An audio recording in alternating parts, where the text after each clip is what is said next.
Hi, welcome.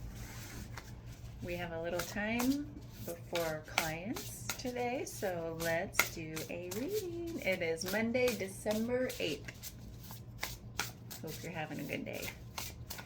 So I've been really clumsy today. Something in me is like, slow down. So clumsy. Oh my God. So let's just be here. Be here now. What is showing up today? All right. We have the Ten of Pentacles. I think we've seen this eyeball before. Crossed by the Page of Cups. This person has like an octopus on their head. And then there's a fish coming out of a cup, which is common imagery for this card. So interesting. There's this, immediately what I feel is like this inability to pick up the cards. So this is what we're dealing with today. There's this, something is like asking us maybe to open our eyes wide to what it is we deeply desire to fulfill in this lifetime. And then the Page of Cups is one of this, it's like a youthfulness, a joyfulness, a playfulness. So how can we bring a playfulness to what we're trying to, I don't like the word achieve oftentimes, but like what are you deeply desiring in this life? And how can we bring a sense of joy and youthful playfulness to it to bring it into being? And it's like, what is in us, because it's in the crossing energy, the challenge energy. What is challenging us to do that? Where do you feel like you have not been tapping into that youthful, joyful, playful energy? Okay? Because something's like, it's needed in order to bring about what you deeply desire. So that's at a high level. Now, for your own life, are you in the middle of like undertaking something or a project or growing your family or something that you might just be taking a little too seriously? And that's maybe throwing up an energetic block to actually bringing it into being. I mean, that's a common story, right? When we try too hard or we're like too serious about something, we lose sight of like other ways to go about it that are more in flow and that are more playful. Let's see what else we have here. We have the Eight of Pentacles and the Fool. Talk about playful. And the Three of Cups. Ooh, interesting imagery with like flames coming out of the cups. And the shot. What? Oh, the universe is showing up under the hood. I was like, what's that sparkle? It's a star. But it's the Three of Cups. It's interesting to me that we have the Fool right here in the center. And then we have earth energy and cup energy once again at the ends. So it's like the trajectory here is moving from more serious, grounded energy. The Eight of Pentacles being, I'm just, steady as it goes, putting in the work, heads down. It's not a bad thing. It's just saying like, where's the lightness? Where's the breaking the rules? The Eight of Pentacles is like following the rules. This is the energy of like, I don't know how else to say it. The Fool and the Three of Cups at the other end is one of like celebration and harmony and flow with the cup water energy. What's interesting to me is that that's on fire. So there's something like a flame has been lit by the end of this journey. Right here, how do we make that transition? There's a deep trust when we let go and we fall, right? So the energy is one of like releasing any expectation about how you're supposed to be doing things. It's almost like throwing away the script, breaking the rules. Something is saying like, release all of that stuff that makes you feel like you have to do it a certain way, because you don't have to do anything a certain way. What I want to do is get these, and let's get some clarifications. Let's go deeper. So what is this? What other wisdom can we gain along this releasing the like, we're all bound up with our own ideas of how we're going about something. Where is that showing up in your life that's saying, hey, you could be a little playful? There's no rules here. They're self-imposed.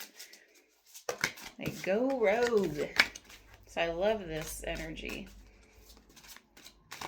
All right. So we have the Seven of Pentacles.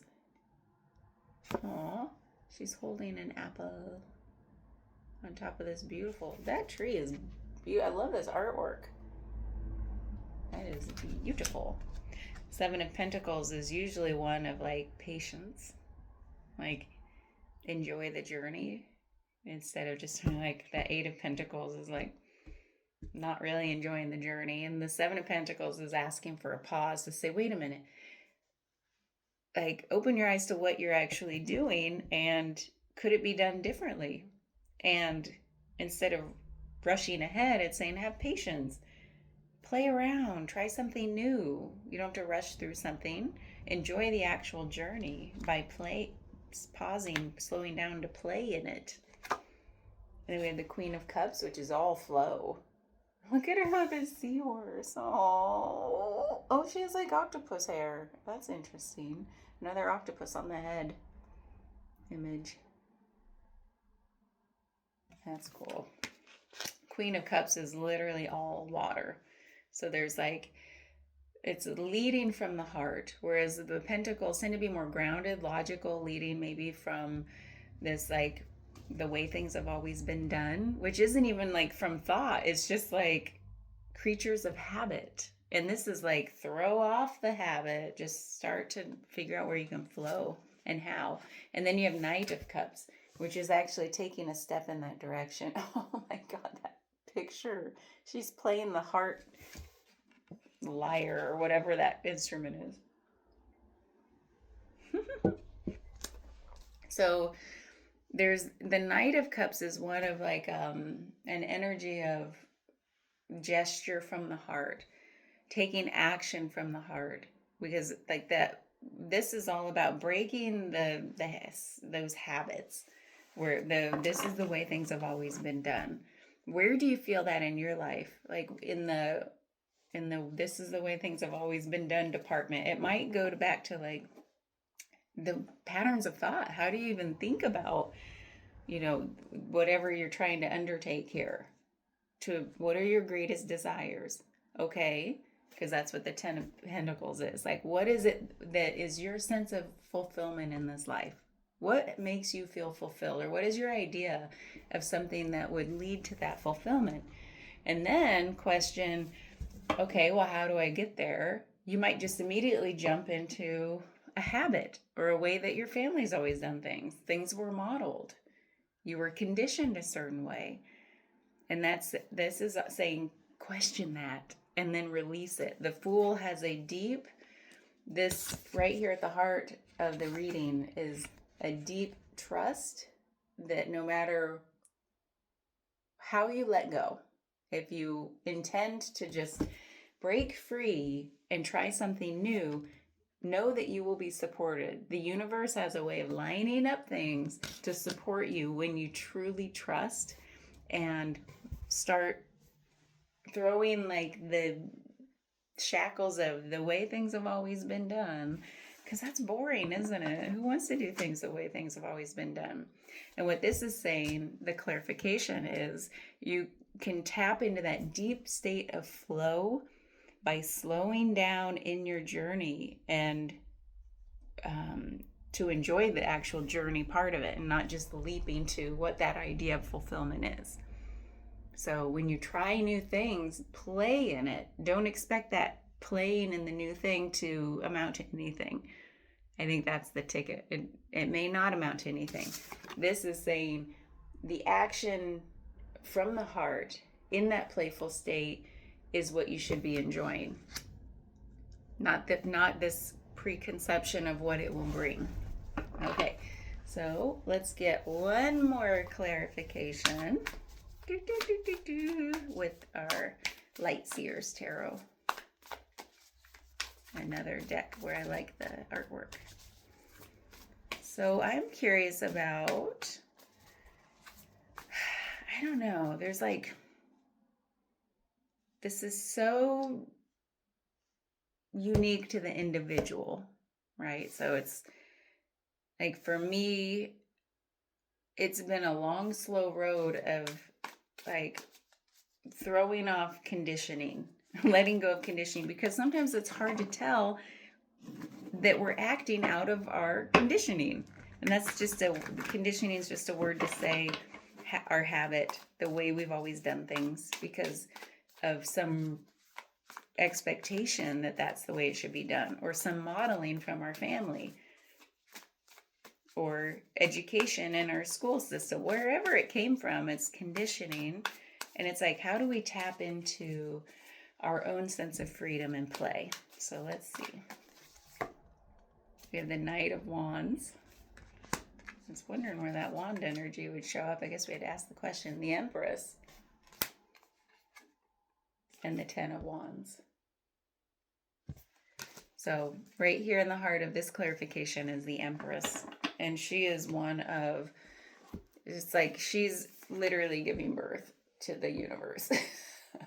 But this is one of, what are you birthing into the world? What do you want to create? Creativity energy is showing up here. So your sense of what you deeply desire, how does it call you to use your creativity? Not just your logic mind. We don't have swords here showing up. So it's not about the way you've always thought about things, but it's more like the habits. Where have you been a creature of habit, and where can you switch into a creature of creativity and trying to birth that? And by birthing something, you're taking all these different elements of you, like a mother does, right? I'm watching Call the Midwife, so I'm seeing a lot of births right now. But it's like, to talk about like all the nutrition from the mom, like it is born of her, right? Or of all of the elements of another person's body.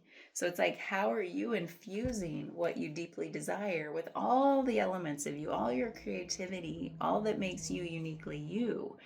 Because showing up at the sides of this clarification are wand energy. So it's, what is that passion within you that you can infuse? This is fire energy. How can you fuel what you deeply desire with your passion and with your own flame?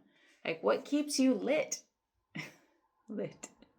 What lights you up, right? So the King of Wands is a specific energy of confidence and putting all of your energy in one direction, meaning it's time to stop those cycles of distraction, those cycles of maybe numbing out, dissociation, but really it's distraction energy. Wherever that's showing up in your life, identify it and saying, is that where I want to put energy anymore? Or is it really distracting me from what I deeply desire? Because this guy, and he's very confident, see the lion, very strong-willed, and he does have the ability to redirect his energy and point it in the direction he deeply desires. He has the willpower. So just know that's in you, that's showing up here. And it just takes you identifying, where am I spreading out my flame? Where am I spreading out my energy and therefore depleting it? This says, make a list. I don't know, however you want to identify it, and then say, do I really need to put my energy into those things? Maybe it would be better served pointing it all where I want it. What do I really desire? The Ten of Wands, see how she's kind of all packed up and heading there? So she's already decided on that direction. And the Ten of Wands is like, there's this element of unburdening from all of those other distractions in this case. So it's like, once you've identified them, you stop putting energy there, because now you're heading in that singular direction And there's interesting that we went from the 10 of Pentacles, like what you deeply desire in this lifetime, and then the 10 of Wands is I'm achieving it, but out of my passion. It will be born out of passion, and all of that fire energy pointed toward that thing. So it's like, get fired up. Like, really, it's very simple, according to this, is to get into that flow state is probably the first step, because the Queen of Cups showed up first. So we went from the Fool to the Queen of Cups to the Empress. I love that it's all like divine feminine energy. So it's like birthing and creativity. And then you have the fire energy supporting that. And it's like, oh, passion. Like, what lights you up? What keeps you in a state of flow? What keeps you acting on behalf of what your heart's deepest desires are? And I think that means not spreading yourself thin, which we also in the feminine energy have a tendency to do, because we juggle a lot of, somebody out there? We juggle, see, I'm distracted. We juggle a lot of plates or balls or whatever the metaphor, because that's the nature of what we do, right? So it's like, how do we then harness our energy and say, it's going towards what I want? I'm going to push pause and find an oracle card for us. Okay, I'm back. I decided to get a card from Spirit Animal Oracle. It's beautiful. It's very beautiful. So it kind of fits the vibe here. So let's see which card will speak to us. May or may not be related to this, but we will find out. Yeah. Bat spirit, a rebirth is assured. I love that. Birth. Bat spirit, I love bats. Number 5, bat spirit, a rebirth is assured. Number 5. My husband won't let me put a bat house in our backyard. I said, oh, eat all the mosquitoes. And he's like, he's against bats. Silly. Oracle message. After something has run its course and died or been released, finished, surrendered, completed, or ended, there is a promise of a new beginning. Rebirth is assured, just as night gives way to dawn, and the bat emerges from the darkness of a womb-like cave. Bat spirit has come to remind you that this rebirth is a miraculous one, for the very best elements of what you had to give up in the death of the old are still present in this new amazing life forming now. This is the miracle and magic of rebirth in every aspect of your life, including the rebirth of faith in your ability to establish new and healthy relationships.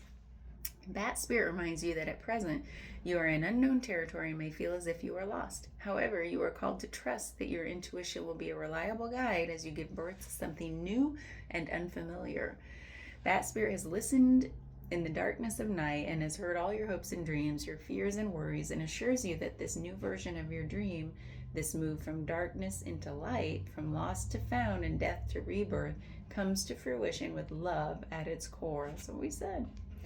Bat spirit asks you to trust that what seems to have died is actually shape-shifting into something even more meaningful and wondrous than before. If you feel you're in the dark, know that come morning all will be revealed and things will be in a new form that is right for you. Protection message. What are you refusing to let die? Bat spirit is gently nudging you to let go of your need to cling to the familiar story that has already run its course. A new story is poised to be born. Some dreams were only meant to last for a moment in time. Sometimes they were only there to slow you down as you recalibrated in preparation for the new life that will give you what you really want. I love that, because when I heard that slow down, the 7 of Pentacles is that message that says, slow down, have patience for the journey, enjoy that, like playing in the midst of it. Perhaps you need to grieve as you say goodbye to something. At least you're saying goodbye to its familiar form. Perhaps you must let go of a part of you that must die so you can be reborn. This temporary time in the dark doesn't have to be scary or sad, though. Bat Spirit gives you her powers of perception and awareness as you learn to listen deeply and navigate these unknown caves of temporary emptiness. You will emerge with a new perspective, and Bat Spirit will witness your giving birth to the life that matches the intentions and desires of your heart and soul. I love all that birth metaphor when we got the Empress right at the end. This says, like, what is coming? Where are you headed now that you're now moving from the condition, this is the way things have always been done, to like being reborn into what do you deeply desire, and how are you fueling it with your own heart-centered passion? Like, isn't that the journey we want to be on in life? Like we're on I say journey, but it's really like we're going through life day by day, trying to do whatever it is we're trying to do, hopefully with a sense of intention. Like, what do I really want to do and bring about in this lifetime? Or who do I want to be? Or whatever question resonates with you. And then it's our how. Your way of doing something is going to be way different than my way of doing something. And so instead of me just doing it the way, like without any intention or thought about what is conditioning me, am I just repeating patterns? It's like opening my eyes finally to like, wait a minute, I can do it however I want. Like, we could just, like I said earlier, go rogue, whatever that means to you. So how are you rebirthing your sense of identity, your sense of uniqueness and passion, right? And then maybe it's like, if you don't know what you want, by at least questioning, well, who am I? What do I really want? What do I care about? What lights me up? And then maybe the answer comes. So like, well, wow, this is what I really want. Now I know with conviction, like this is what I was sent here to do. So how are you rebirthing yourself? I love that. Okay, well, thanks for being here. Bye-bye.